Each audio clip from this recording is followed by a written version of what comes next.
Am I the asshole for not saying anything to my husband? My husband and I are having a second child. We had a gender reveal, and were over the moon when we found out we are having a girl this time. My parents looked clearly disappointed when they saw the pink cake. My husband has heard a lot of stories about my parents favoring my brothers over me, so he is very sensitive about that. He asked my parents if they have a problem, and they said no, it's okay. He sarcastically said, "Oh, I'm so glad you are okay with this." It caused a fight, and my parents said that they didn't say anything and didn't deserve to be attacked like this, and think I'm an asshole for not saying anything to my husband. Not the asshole. Your husband sounds like a good man. Please continue to have his back with your parents. He does not owe them an apology. If they didn't want to be called out for their crappy reaction to the news, then they shouldn't have reacted like that.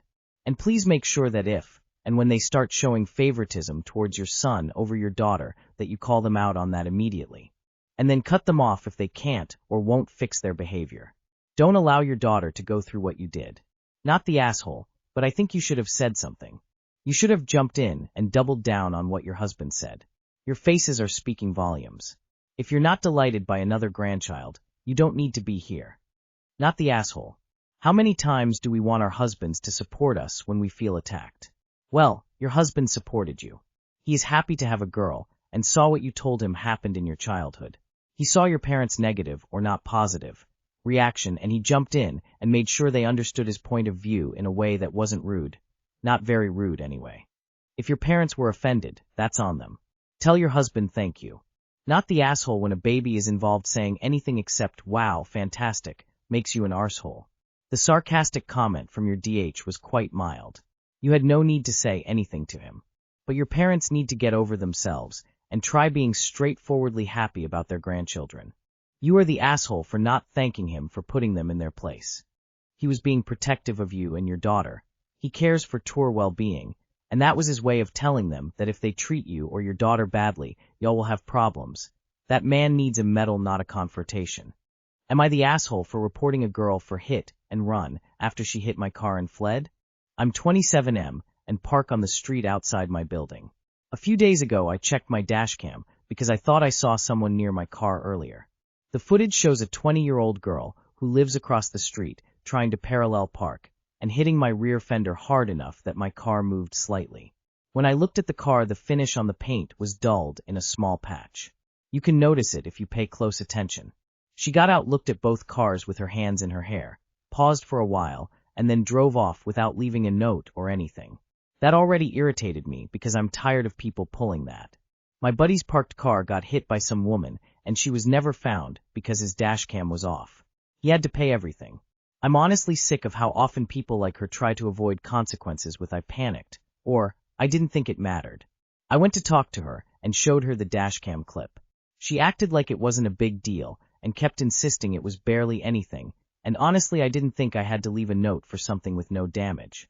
She even tried saying the mark looked old, and maybe it wasn't from her. That annoyed me because the dashcam clearly shows her car hitting mine. I told her I wanted a new fender because I don't trust just painting it. I didn't tell her this, but I know there was previous internal damage years ago, and the shop had to fix the mounts in a weird way. So I honestly don't know if a hit like this caused more hidden damage. She refused and said she'd only pay for paint or polishing. She kept arguing. She kept minimizing it. She even said she wasn't giving me her parents' number because it's my problem, not theirs, and we don't talk much anymore. Thing is, I actually know her parents from local country fairs and community events. I don't have their number or anything, but they always seemed like decent people. If she had let me talk to them, I feel like this would have been simpler. But she shut that down totally. After that I messaged my buddy who's a cop. I showed him the dashcam and explained what happened, including how she refused to take responsibility. He said it was legally a hit and run because she left without giving information, and we can pursue it if I wanted. He helped me file the report since he knew the exact language to use. He also said tons of people get away with stuff like this when they shouldn't. I also filed with insurance. The police report helps the claim according to my buddy, so it should be smooth. Well, now she's apparently in real legal trouble for leaving the scene of an accident and could have issues with her license and retaining insurance. She called and texted me and called me a dick and that I was ruining her life over nothing and needs to drive for work and college. Some neighbors are acting like I committed some moral crime by not handling it privately. They say I escalated a tiny situation into something that could mess up a young person's life. Am I the asshole? A full fender replacement for damage that didn't even dent, just scuffed the paint? Come on. She was obviously wrong, but you're not a whole lot better with this response. Edited to add, ESH. You admitted that there was previous fender damage. It seems like you are trying to pull one over on her when she was reasonable in offering to pay for paint or polish. You are definitely the asshole in this situation. An asshole who is an opportunist and decided to use someone's bad day to their advantage. Hope they find this Reddit post of you admitting there's pre-existing damage, so you can't scam a new bumper out of them. You are the asshole. You took it way too far. You tried to extort her for a new fender to remedy previous issues, instead of just accepting her offer to have a standard cosmetic fix for a bump that occurred at less than 5 malef. Then you involved the cops just to get super petty because she wasn't agreeing to be extorted. A full fender replacement? Come on, you're overextending. She never should have left without leaving her information. However, she offered to pay for the paint and polish, but you want her to pay for a new fender because you know there was pre-existing damage. That is not her fault. I agree she needs to take responsibility, but you could have handled it without calling the police. Am I the asshole for leaving early after my friend kept me waiting for hours and then got mad when I went home? This actually happened a few days ago, and I'm still not sure if I handled it the right way. So I had plans to meet my friend Meg at a store because she wanted my help picking out a few things for her new apartment. She asked me specifically to come because she trusts my taste and didn't want to shop alone. No problem, I moved some things around in my day to make time for her.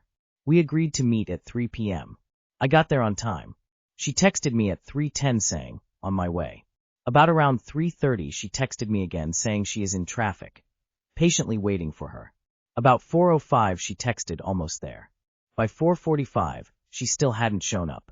Meanwhile, I was literally walking around the store for almost 2 hours, trying not to look weird or lost.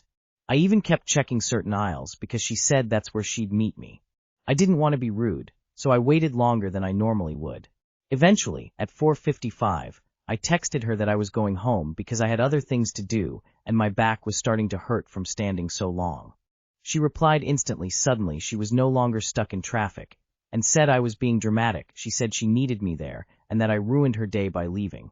Later that night, she sent a long message about how I abandoned her and how she counted on me. I reminded her that she kept me waiting for almost 2 hours with no real updates, but she said I should have just waited because friends show up. Now she's ignoring my messages and acting like I betrayed her. A mutual friend even said I could have stayed since I was already there. But I honestly feel like if someone values your time, they show up or at least communicate properly. Am I the asshole for leaving after she kept me waiting for hours? Because friends show up. There's your answer right there. SHE didn't show up. Not the asshole. If friends show up like she says, then she should have showed up. On time. For the activity that she asked you to do as a favor to her. Dear friend, I agree with you. Friends show up, which is why I was $ed to be standing around a store for 2 hours when you didn't show up. I literally rearranged my day to be there for you, and you stood me up. Not the asshole. If she's 15 minutes late, sure, but 2 hours is crazy. You have other things to do. Not the asshole. I was being dramatic. She said she needed me there, and that I ruined her day by leaving. That is way too much drama in your life. This fell apart at 3:10 when she said, OMW, 10 minutes after you were supposed to meet. That is just disrespectful from the beginning. Thanks everyone for your thoughts. I just want to clarify that I really value my friends, which is why I made time to go help her. I waited patiently and even walked around to avoid being awkward, but waiting almost 2 hours with vague updates felt unreasonable. I think respecting each other's time is part of being a good friend, and I shouldn't feel guilty for leaving when it was clear she wasn't coming anytime soon. Am I the asshole for not giving up my seat at the bar? My girlfriend and I went to a restaurant this weekend with the intention of eating at the bar. We get into the bar area and find every stool is taken, and there are about 6 people standing several feet away, drinking and possibly waiting for a table. Normal stuff. My girlfriend and I hover near the bar for a few minutes, and I spot 2 guys paying their bill. I approach and ask if they're leaving. They say they are, and so when they get up, we snag the 2 stools as the bartender clears their plates. We're sitting there for about 30 seconds before I get a tap on my shoulder. I turn to find a woman behind me, and she says, "We were waiting over there for a spot at the bar, and we were here first." Now there is no list or designated area to stand to wait for a spot at the bar. Without hesitating, I kind of laughed and said, "That's not how bars work." My girlfriend immediately had my back and was like, "Yeah, getting a spot at the bar doesn't work like that." The woman was incredulous and repeated herself, but my girlfriend and I just turned around and grabbed our menus and ordered. Of course, 10 minutes later, the woman and her date got a spot directly across from us at the U-shaped bar and gave us the stink eye the whole time, and I think she may even took our photo. It was awkward as hell, but I remained defiant in my reasoning. First come, first serve at a bar. And if the roles were reversed, I would have been like, "Damn, we missed those guys standing up. Better pay more attention." Still, it was awkward, and I felt a little guilty by the time we left. Am I the asshole? Edit TOADD. The couple was sitting with drinks at bar stools under the front window, several feet away from the actual bar. The place doesn't have a "you're next" area to wait in. It's a normal bar situation. Not the asshole. You can't reserve a spot at the bar. You either get it or you don't. Not the asshole. Why is everyone so adamant with these votes? This isn't a reserved seating area. It's a bar. There is no official line. If there was, the hostess would have kindly asked them to wait their turn. There was no wait list. It's pretty typical in busy bars that whoever snags an open seat is the winner, whether food is served or not. People hover at busy bars all the time waiting for someone to pay out to snag a seat. Would it have been kind to give them your seat first, because they had been waiting longer?